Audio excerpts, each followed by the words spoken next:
After decades, I finally experienced a night where I was too excited to sleep. However, that excitement quickly vanished as I faced a frustrating event. On the morning of my daughter's wedding, my husband had left without a word. I tried contacting him, but there was no reply, and no note left behind.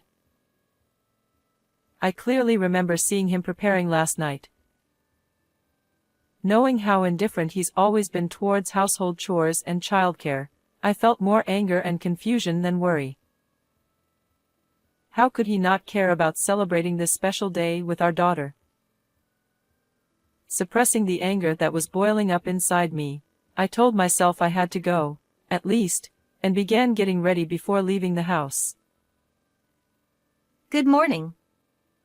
Wait, what's wrong, Mom? There's no what's wrong about it. I can't get in touch with your father. I didn't want to take it out on her, but my tone became harsher than I intended. The anger reignited, and I called my husband again in a fit of frustration. The phone rang endlessly, longer than I had ever experienced in my life. As I counted the rings, 3, 4 times, my anger grew with each one. But I wasn't about to hang up. Finally, on the 8th ring, he picked up. What is it? With just those words, my anger reached its peak. What do you mean, what is it? Where are you? I'm at work. A last-minute business trip came up, and I had to rush out. Besides, I'm not interrupting anything, am I? Are you kidding me? Just as I was about to raise my voice, I noticed Patricia making a surprising face and signaling to me. With narrowed eyes, she gestured, mouthing the words, "You can hang up now." Confused, I followed her suggestion and ended the call without saying another word. What's going on? Do you know something?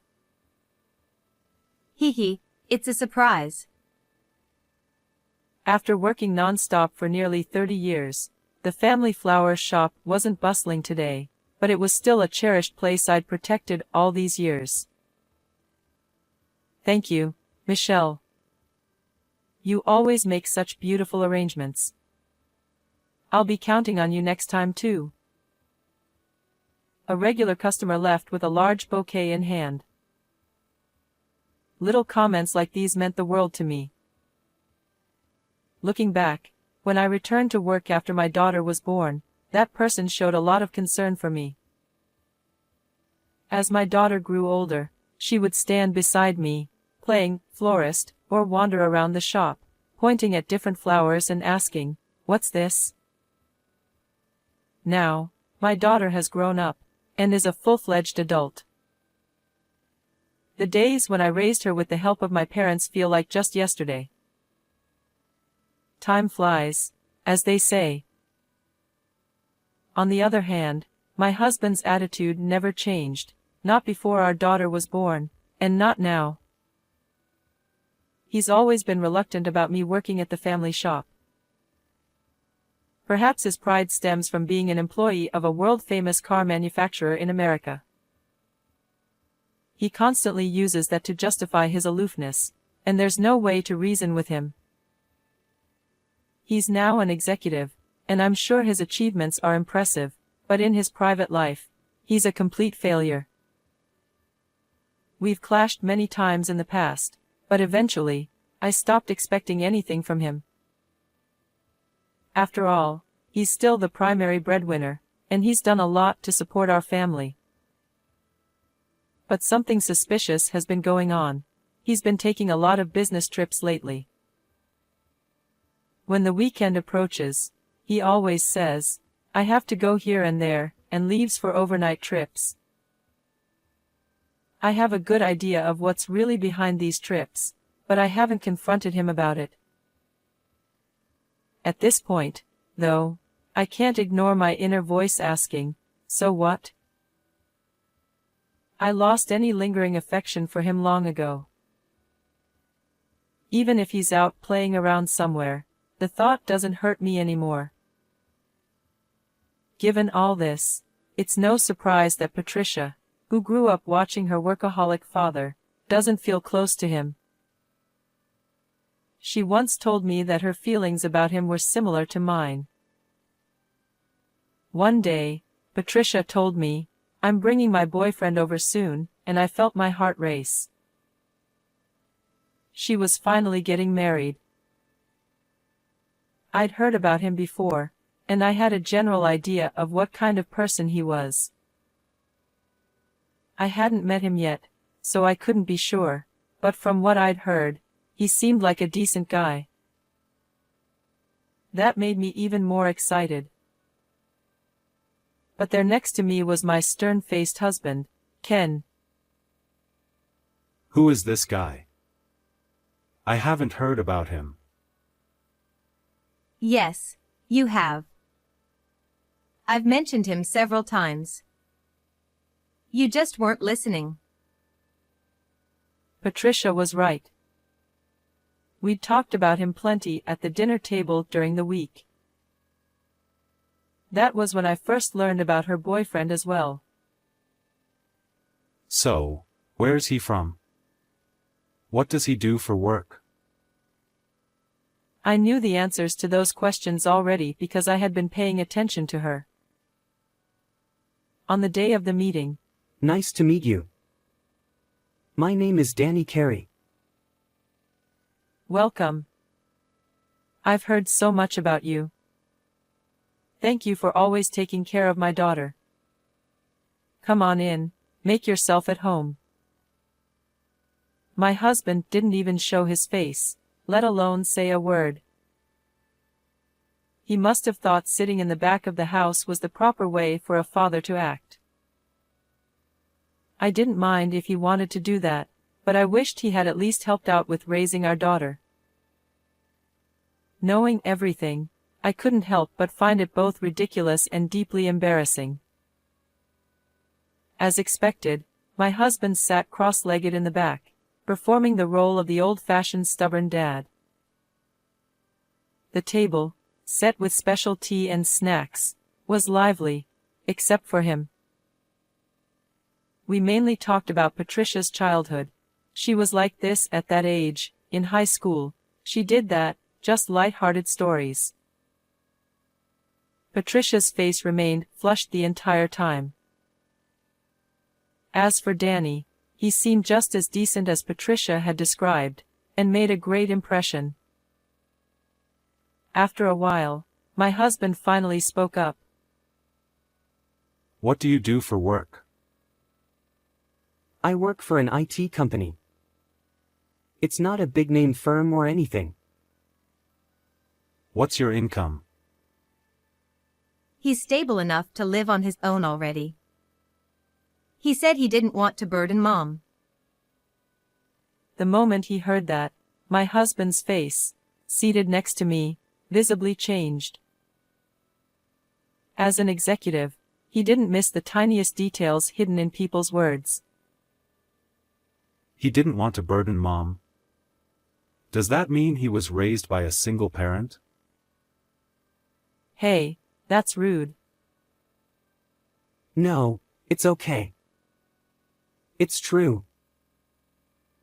Well, that says a lot about where you come from. Are you sure about this? I nearly fainted at the sheer rudeness of his words. I hadn't intended to criticize him for playing the stubborn dad. But after hearing those words, there was no way I could stay silent. I stood up, driven by impulse, and shouted in a voice even I didn't recognize. How could you say such a thing? That's beyond inappropriate. Even my husband seemed taken aback for a moment, but he quickly regained his usual stern demeanor and had the audacity to retort. But it's true. Has he even had a proper education? Enough. Apologize to Danny. My husband has always been like that. He's a firm believer in academic elitism, and that's why he still looks down on me for not going to college.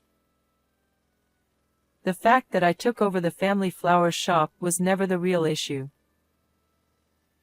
He likely stopped trying to see any value in me a long time ago. I could only imagine what Danny felt, having his past dug up like that. But when I turned to look at him after saying my piece, I was surprised to find that he was calm, even concerned about me. How could this be? I wondered as the anger momentarily subsided, and then he spoke up. It's all right. Thank you for standing up for me. Oddly enough, his words didn't carry any trace of hesitation or reproach. I knew I shouldn't have brought him over while Dad was here. Patricia muttered under her breath, and perhaps her words struck something in my husband's heart as well. He sat there, sulking, without saying another word. With a little over a month left until the wedding, I was filled with both excitement and growing anxiety. The source of my worry, of course, was my husband, Ken. Since then, Danny had come over a few times to help Patricia prepare for the wedding, but my husband refused to open up or even show his face. Instead, he continued to grumble when our daughter wasn't around. What exactly is he so dissatisfied with? He's pleasant, has a straightforward personality, and leads a stable life. His academic background isn't bad either. Had he earned more than me, my husband would have complained about that as well. Is it really that troubling to him that he grew up in a single-parent household? When it comes to child rearing, our situation is almost identical. I just wanted him to avoid causing any trouble until the ceremony concluded peacefully. With that sole thought in mind, I finally decided to confront my husband. No matter what you say or how much you dislike it, I will trust the person Patricia believes in. You have no right or authority to decide anything here, and you're not qualified to. Whatever success you may have at work doesn't apply at home. So, at the very least, be quiet until the wedding is over. My husband just let out a scoff, saying nothing. I have no idea how effective my words would be, but given his behavior up to this point, I had to drive the point home. I refuse to let petty squabbles ruin the most radiant day of my daughter's life. The night before the wedding, I saw my husband stationed in front of the closet, spending an unusually long time picking out his clothes. Watching him from outside the room, I felt relieved. For all his grumbling, skipping our daughter's big day wasn't an option. It's absurd to feel this relieved over something so obvious, something I never imagined would be an issue. And then, the day arrived. I woke up from a restless night, the excitement I hadn't felt in years overcoming the lingering drowsiness. As I got out of bed, still distracted, I noticed something odd, an unusual silence in the house. It had been ages since we slept in separate rooms. No, more than ages. It might have been since our daughter was born that we hadn't shared the same bed. That's how little I remembered it. So, I had no way of knowing when my husband got out of bed in the middle of the night. I searched the house without even washing my face, but he was nowhere to be found. A terrible thought crossed my mind, so I tried calling him, but the phone wouldn't connect. Did he seriously prioritize business trips over today of all days? Even if he really was on a business trip, how cold-hearted must he be to leave without a single word beforehand? But there was no time to dwell on my boiling frustration. I had no choice but to stay calm and get ready. Good morning. Wait, Mom, what's wrong? What's wrong? I can't get in touch with your father. I didn't want to take it out on her, but my tone inevitably sharpened. My anger flared up again, and in that heat, I called my husband once more. It felt like the longest ringtone I had ever heard in my life. With each repetition, 3 times, 4 times, the fury inside me grew stronger. But I had no intention of hanging up. On the 8th ring, he finally answered. What is it? That one phrase pushed my anger to its limit. What do you mean, what is it? Where are you right now? I'm at work. An urgent trip came up, so I had to leave in a hurry. I'm not bothering anyone, am I? You've got to be kidding me. Just as I was about to raise my voice, I caught sight of Patricia giving me an unexpected look and signaling something with her eyes. She was smiling softly, mouthing the words, "It's fine, you can hang up." Puzzled, I followed her lead and ended the call without another word. What's going on? Do you know something? She giggled. It's a surprise. The letter to the bride and groom was being read aloud, but my mind was elsewhere. The words that would normally bring me to tears weren't registering at all. The couple, on the other hand, listened intently, their faces clearly moved even if they weren't crying. All I felt was a deep sense of guilt toward Danny and his mother. Before the ceremony began, Patricia had asked me to call her father when it was time for her speech. That moment was approaching fast.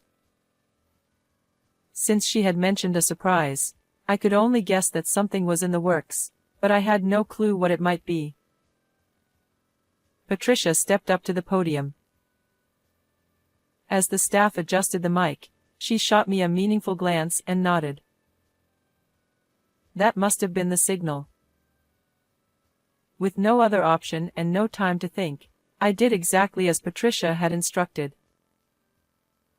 Calling it a surprise made it sound exciting, but honestly, I felt more like I was being strung along without knowing anything. I didn't feel irritated, but it was undeniably perplexing. Everything seemed just slightly off, as if I were witnessing some kind of performance that only resembled a wedding. Didn't I say I was at work? Stop calling me. My husband grumbled on the other end, but I ignored him and put Patricia's letter to us, her parents, on speakerphone. If I trusted Patricia, then surely the answer to all of this lay in her words. I met someone truly wonderful. Kind-hearted, deeply understanding, and always considerate. To Danny's mother, who raised such a person, and to his father, who is here with us today, I extend my deepest gratitude. His father is here. When I greeted them earlier, I had only met Danny's mother. And I had heard that he was raised in a single-parent household. I wondered if I'd misheard. And now, Patricia continued. We'd like to introduce our special guest, Joe Sheen. Please come on stage.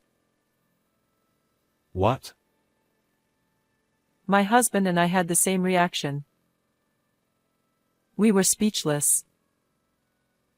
Joe Sheen, the CEO of Sheen Motors? That's the president of my husband's company. Thank you all for coming today to celebrate the union of the bride and groom.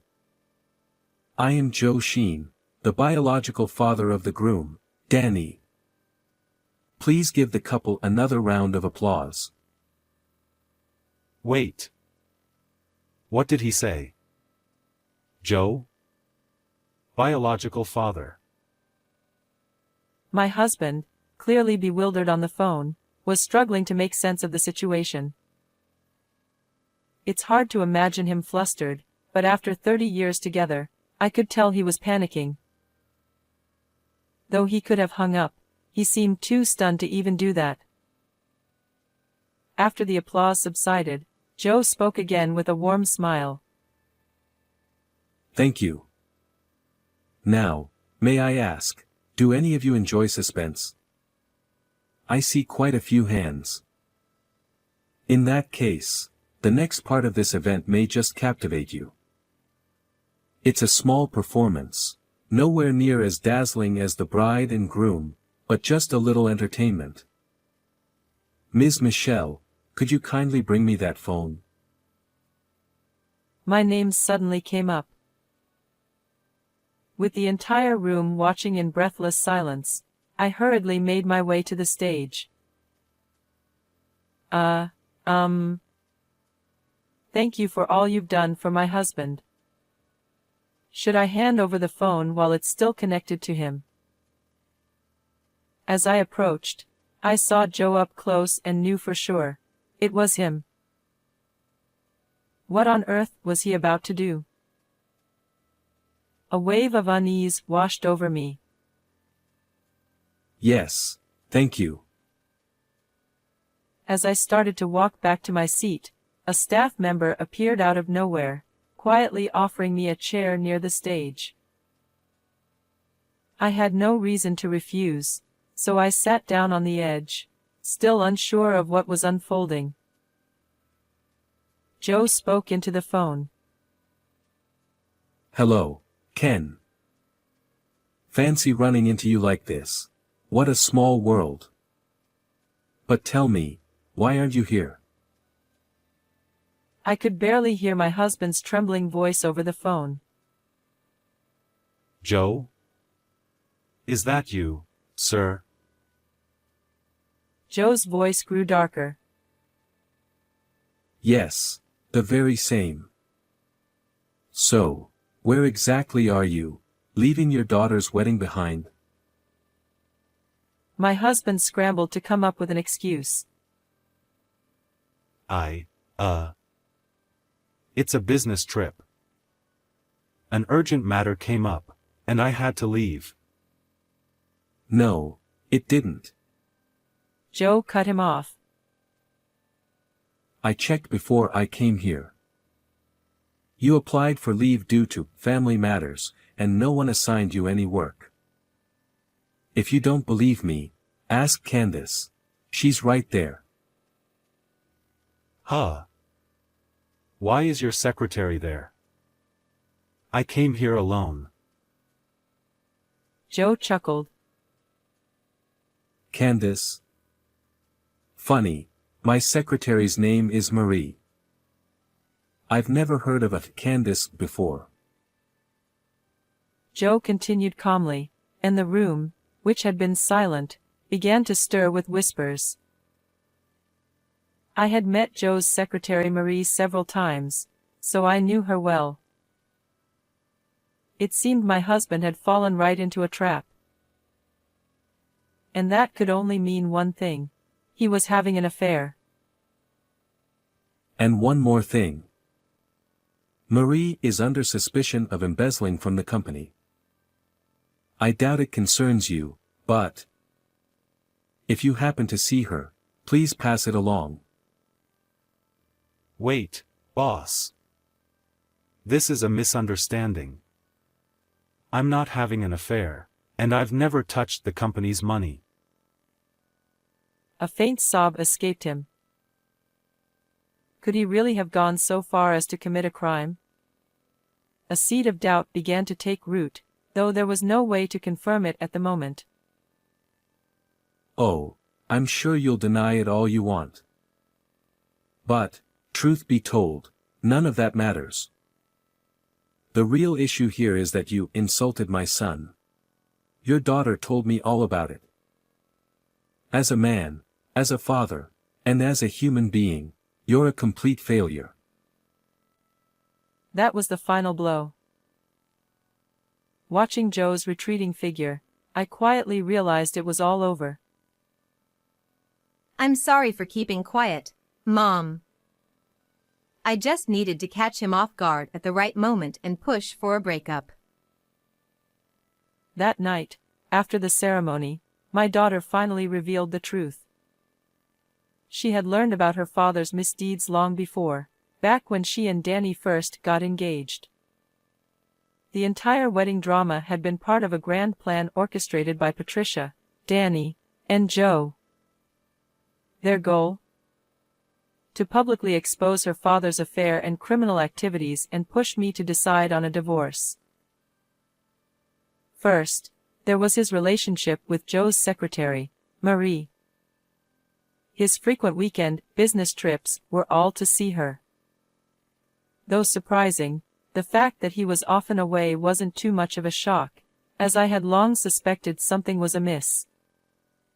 What hurt more was the embezzlement.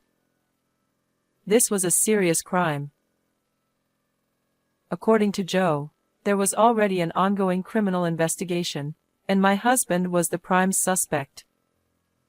Marie had not only been his lover but had also helped him in his crimes. Mom, I want you to live more freely. You've always acted like you hated the flower shop, and meanwhile, Dad was off doing whatever he pleased. It's absurd. So now, you should do what you love. I'm married now, after all. If you put it that way. In truth, I had no lingering attachment. Being freed from the chains of disdain and neglect was a relief. Though I had been caught off guard, I was grateful for the kindness behind the plan. It was thanks to them that I made another significant life decision. Mom, where should I put this pot? Over there. Just leave it in front of the shelf, and I'll take care of it later. Though my daughter had seemed fully independent after her marriage, a few months later, she quit her job, calling it her post-wedding resignation, and asked to help out at the family flower shop. While she had never expressed any interest in working at the shop before, I couldn't think of a reason to refuse. When I asked her why she wanted to help, she simply said, Because I'm your daughter. When I had decided to take over the shop all those years ago, I can't remember exactly what I said to convince myself. But I vaguely recall saying something similar. And just like that, I was swayed by my daughter's simple words. Now, I work with her as her boss, mentor, and mother. I've embraced the changes in my life, thriving and pouring my energy into work. Though the shop isn't booming, I've never felt lighter, and I can finally enjoy life. I owe it all to my daughter, her husband, and Joe. One other thing has changed. Ever since the wedding, Patricia has been bringing Danny to the shop more often. I'll help out too. How many times in 30 years had those words saved me? Not many, but the fact that Danny constantly showed care and offered to help made a world of difference. Comparing him to his predecessor felt almost insulting. The difference was night and day. Thank you, but really, your kindness is more than enough. Whenever my daughter and her husband visited, we would always share dinner together. The meals weren't anything extravagant, but the atmosphere was brighter than I'd ever known. Wow, this is incredible. He said, as he took a bite of the braised pork belly. It was a simple dish, but seeing him enjoy it made me smile. He never reacted like that. It's an old family recipe, passed down through the generations. What? We had a secret recipe? You should have taught me before I got married. I'm just kidding. It's all about knowing the right balance. You're not quite there yet, Patricia. Rude. That was totally unnecessary. Don't worry, Patricia's cooking is great too. My daughter would undoubtedly find happiness. She had such a wonderful person by her side. Excuse me. Welcome. Oh, Joe. It's been a while. No need for formalities. Here, I couldn't very well bring fresh flowers as a gift to a florist, so I brought you some sweets instead. I hope you'll accept them. It was hard to believe that 6 months had passed since everything happened. Time is such a fleeting thing. Oh, thank you. That's very kind of you. Not at all. May I have a moment of your time? Of course. Is something the matter? He had come to inform me that my ex-husband had been sentenced to prison for embezzlement. Not only him but Marie, his accomplice, had also received the same punishment. Even though I had long stopped caring about him, the news stirred no real emotions in me. It was only natural. I had received a divorce settlement half a year ago, and there was nothing left tying us together. Why had Joe come to deliver the news personally? There's something else I'd like to apologize for. An apology? What for? I couldn't recall anything that would warrant it, and my guard went up. It's about the wedding. I dismissed everything as a spectacle, but I realize now that it impacted your life in a profound way. My remarks were careless. I'm deeply sorry. As soon as he finished, he bowed deeply. Please, raise your head. That's all in the past now, and I'm happy with where my life is. I have you and my daughter's family to thank for that. I couldn't possibly hold any grudge. After a pause, I added, besides, I'm sure it was Patricia's idea, wasn't it? She told me she wanted to expose him. So please, don't trouble yourself over it. Joe finally looked up, his face reflecting a mixture of emotions. So, there really is no hiding things from a mother, is there? You have my respect. As you know, I wasn't around much to raise Danny, so I'm unfit as a father. It pains me to ask this, but do you think his mother raised him well? Yes. He's turned out to be a wonderful man. What did you think of this story? Don't forget to subscribe. See you in the next video.